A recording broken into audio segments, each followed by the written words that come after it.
রাজনীতি, একটা কথা আছে যে রাজনীতিতে শেষ বলে কোনো কথা নেই। গত বেশ কয়েকদিন ধরেই নূরের মধ্যে আবারও একটা পরিবর্তন লক্ষ্য করা গেছে। সেই পরিবর্তনটা হয়েছে নূরের নির্বাচিত এলাকায় বিএনপি কর্তৃক নির্যাতিত হওয়ার পরে।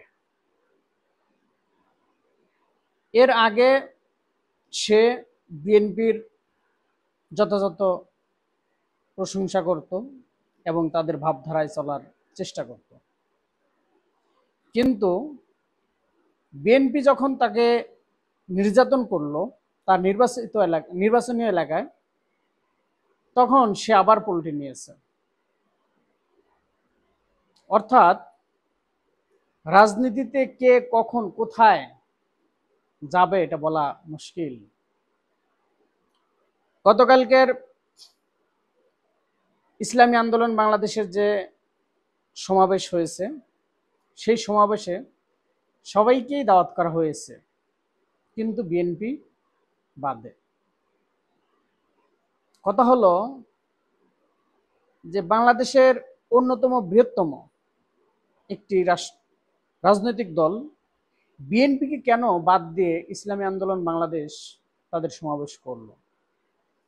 সেখানে অন্যান্য যারা গুরুত্বপূর্ণ রাজনৈতিক দল ছিল প্রত্যেকেই তারা দাওয়াত পেয়েছে, তাহলে বিএনপিকে কেন দাওয়াত করা হয়নি?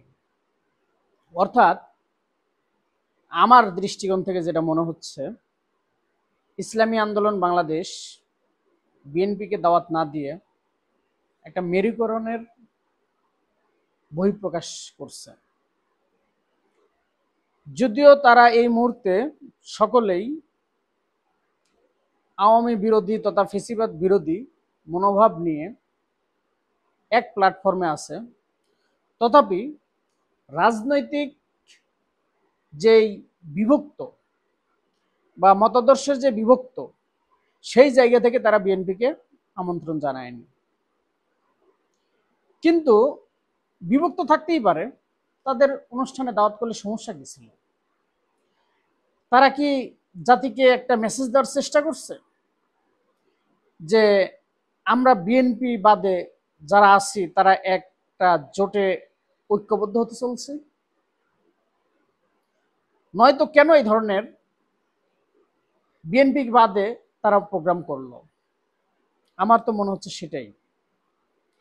কিন্তু যদি সেটা হয়ে থাকে, তাহলে নূরের দল, অর্থাৎ নূরের দল যেটা গণ অধিকার পরিষদ, এনসিপি, সার্জিস ছিল, জামাতে ইসলামের সেক্রেটারি জেনারেল গোলাম পরার ছিল, আরো অন্যান্য এবি পার্টির প্রতিনিধি ছিল, আরো অন্যান্য যেসব দল ছিল, ইসলামিক দল এবং অন্যান্য দল, তাদের অনেকেই এই প্রোগ্রামে অংশগ্রহণ করেছে। আর বিএনপিকে তো জানানোই হয়নি বা দাওয়াতই দেওয়া হয়নি, তাহলে বিএনপির এখানে আসা প্রশ্নই আসে না। এই এই যে প্রোগ্রাম বিএনপিকে বাদ দিয়ে তারা যে মেসেজটা দেওয়ার চেষ্টা করছে, সেই মেসেজটা প্রকৃতপক্ষে তারা কতটুকু রক্ষা করতে পারবে, আমার এই একটা প্রশ্ন রয়েই যায়। কারণ তারা বলছে যে একটি বৃহত্তর ইসলামিক জোট গঠনের চেষ্টা চলছে, সেই সাথে নূর এনসিপিকেও সাথে টানার ইঙ্গিতটা দেওয়া হয়েছে এই মেসেজ দিয়ে।